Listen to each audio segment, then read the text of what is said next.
In this 64th episode of the Misal podcast, you will listen to my conversation with Adeel Raza, founder of eLearning Evolve, an edtech startup that develops WordPress and LearnDash plugins and provides services and customized solutions to teachers. Let's listen in.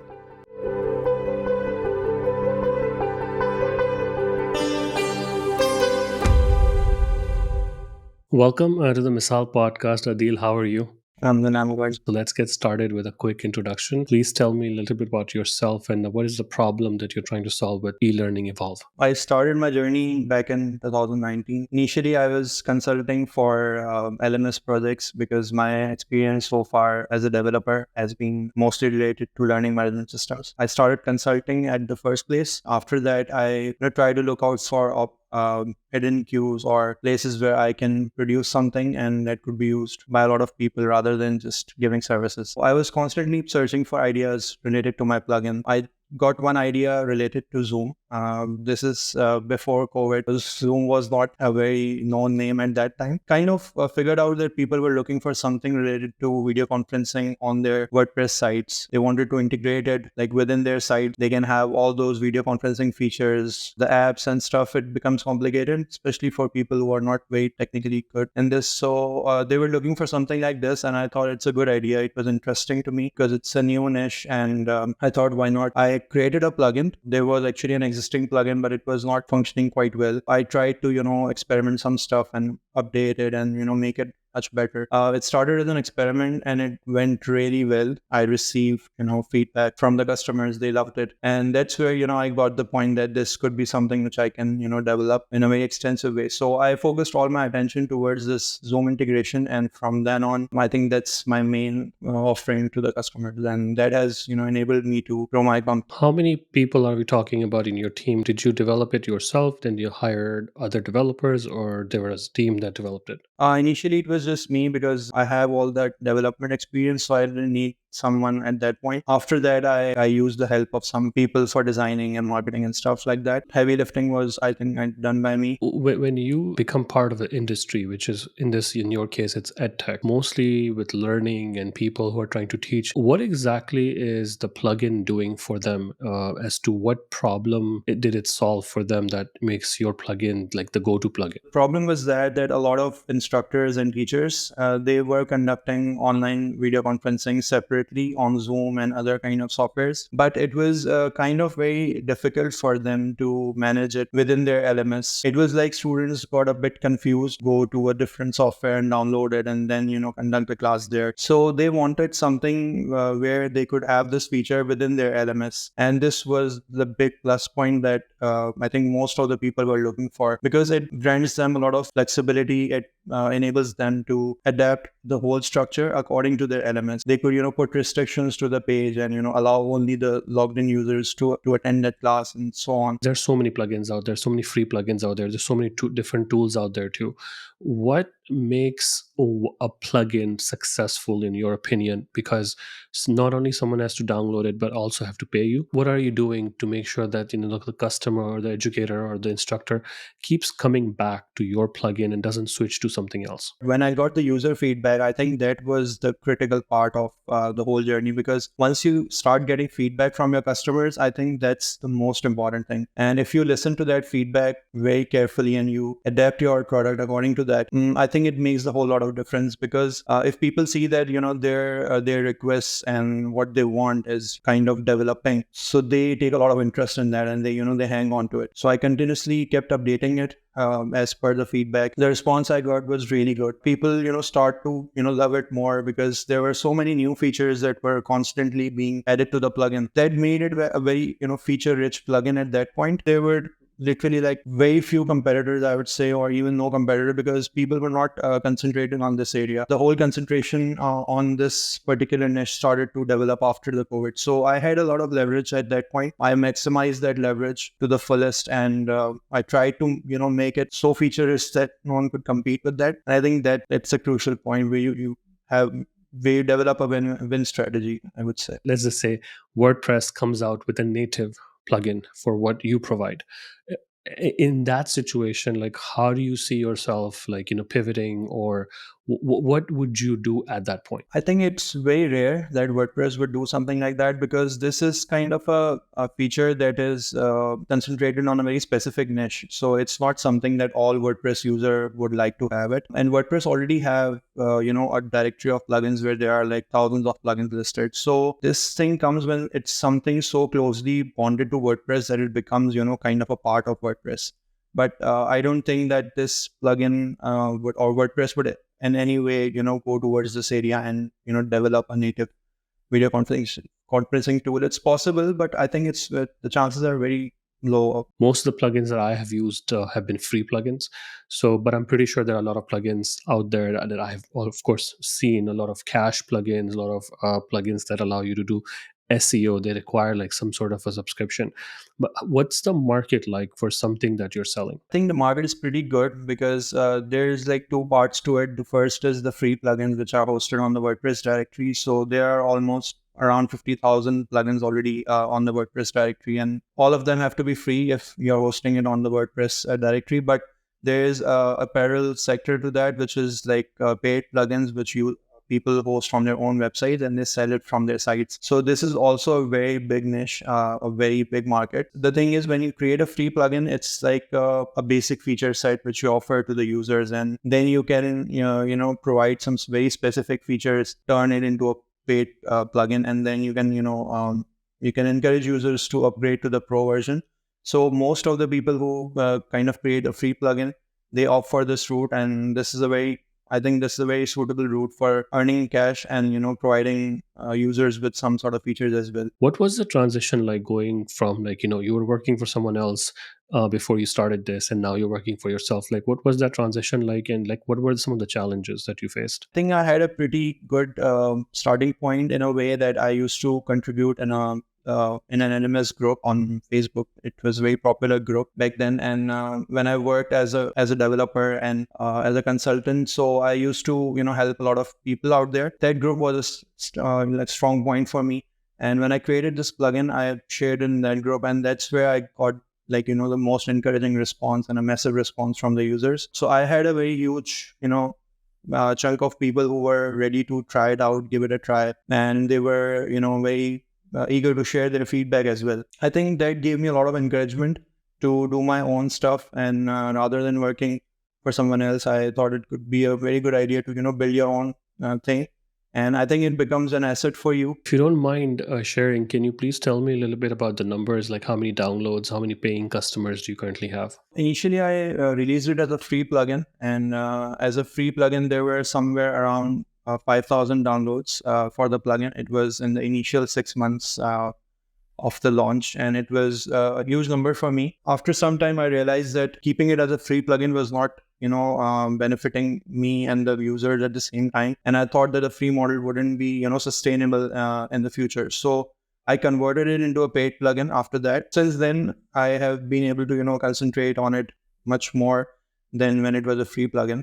So after converting it to the paid plugin, currently I have 2,000 users which have purchased it so far. It is less than the number of free users, obviously, but I think it's a good number, and it's giving me the hope to continue it further. Do you personally answer all the queries, all the questions, and provide help desk support? Yeah, I do. So I have this. I have a number of posts and blog posts that user use to go through the steps, because there are some steps that are very repetitive. So I've created those tutorials for users to refer to.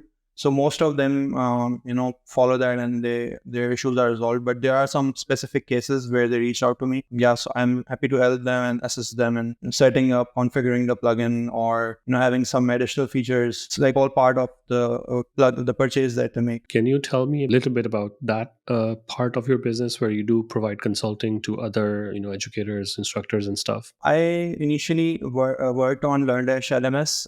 That's been my strong point in terms of working towards LMS systems. And I have worked with a number of people who have their systems built on LearnDash. Mostly, I have assisted them in development and stuff like that.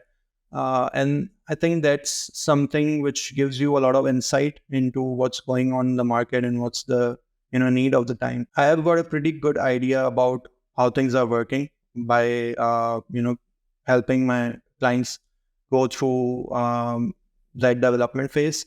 And it also gave me some ideas to create plugins for LearnDash as well. So I have also created some add-ons for LearnDash, and those have been also, some of them have been quite popular in the LearnDash community, because they were like, if you work on a project, then there are some specific use cases that you work on, and you can then convert it into a plugin. And once you create it for one client, then there is a very high chance that many people are looking for something similar as well. So it's a very good thing to work on such projects, because then you get the ideas for a plugin from that. I think that's also been a good part of where I started it. But I started to concentrate more on the Zoom plugin after it took off, and people had a lot of interest in it. So I reduced my consulting part a lot after Zoom plugin. I still do it, but it's very little right now. Of course, you are bootstrapping your startup and your business, so you like must have had like a lot of ups and downs during doing this, right? Like, so what were the doubts that you had about yourself, and how did you go about overcoming them? Yeah, there were a lot of ups and downs for sure. I think the biggest trouble or biggest problem that I faced was when I created this plugin as a free plugin, and I started to give all my time to it, and there were so many user requests at that point, because when after I developed the plugin, there was this COVID thing, and that kind of skyrocketed the whole thing. So I used to receive, around 20 to 25 or 30 queries each day. And it was so hectic for me to, respond to each and every one of them, and, keep up to date with that. Because at that time, there were something like 100 downloads a day. So obviously, I was expecting such a huge number of queries, but there was a point that I was giving so much time, and at the end of the day, it was a free plugin, and there was no pricing model at that time. So it became very difficult for me to continue that, and it came to a point that I thought that it's like impossible to continue it further. So that was a very difficult time for me, because I was kind of very exhausted, and at the same time I was giving it all away completely free, which was, I think, kind of a mistake for me. So then I adapted and remodeled my pricing structure, and after that I think things were pretty smooth, because once I converted it to a paid plugin, then I had that confidence that whatever I'm working on, I have that leverage with me that I can continue doing it. So I think after that pivoting, I would say things were pretty good at that after that, and stable. But before that, it was very difficult, and it was a very tough and challenging time. Can you tell me a little bit more about how big is, like, are there other people, businesses, startups that you know that run plugins from Pakistan? Yeah, there are a number of them. There is a company named Ninjas, which works on plugins. They have developed a lot of plugins.